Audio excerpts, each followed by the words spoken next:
Максим Вашия-Лаграф, Денис Лазовик, Champions Chess Tour. Сонымен Уәзір Д3, Тура Д3. Кім мықты деген сияқты. Ақтардың кішігірім болса да басымдығы бар, өйткені мына сарбаз негізгі орталықта, ал қарсыласта бұндай сарбаз жоқ. Тура С5, Тура Д4, Тура Б8, патша F1. Ойынның соңында патшаның белсенділігі өте маңызды. Тура Б5, Тура Д1, өйткені мына сарбазды беруге болмайды. H5, G4. Орталық тұрақты, сол себепті оң қанатта немесе сол қанатта шабуыл жасауға болады. Алдық, патша G7, F4, B8, патша G2, D7, тура E4. Мүмкіндік бар болса, жартылай ашық жолда орналасқан сарбазға шабуыл жасау. E8, G5. Мен үнемі айтам, мына F6-дағы ат қорғаушы, өрт сөндіруші деген лақабаты бар. F5 өткелде алу, ат F6, тура C4. Тура E, C8, тура A1. Енді мынандай мүмкіндіктерді қарастырғысы келіп тұр, алу, алады да соң кейін мынаны алып кетеді. Патша F7, патша F3, патшаның белсенділігі өте маңызды.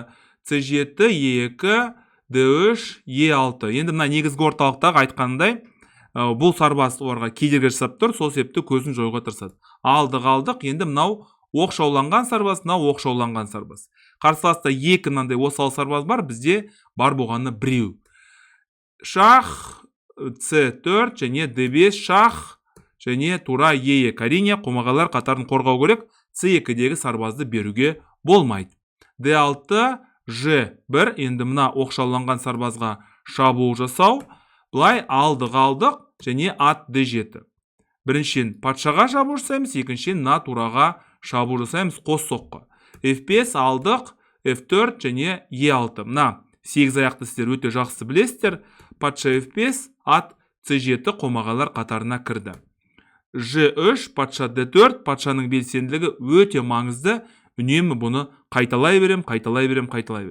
Ат негізгі орталыққа барды, ат D5, G5, шах, F4 шах, нағы бір сарбазды жұлып кетті. Сонымен біздің екі артық сарбазымыз бар, бірақ позиция күрделі. Бұлай шах, D3, енді байлап тастады ғой, байлағаннан құтылу керек. F7, шах, және біз деген позицияны, күрделі позицияны трансформация жасаймыз, немесе өзгертеміз. Атпен, турамен болатын H1 бір бөлек, тек қана турамен болатын H1 бір бөлек. Шах, бұлай, патша E4, шах, D2 шах, бұлай жабылдық.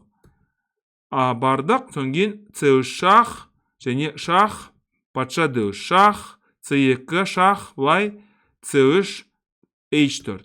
Алдық, C4 шах, және BC. Қалғаны қиын емес, өйткені үлкен басымдық, екі артық сарбаз деген ол тым көп. Енді Денис Лазовик мүмкін мат қойғысы кеп тұрған шығар, бірақ оған мүмкіндік жоқ. Шах, және осымен шын мәнінде ойын аяқталды. Патша D2-ге немесе C2-ге барады да, сіздер деген патша B4-те мына сарбаз тоқтататын ешкім жоқ.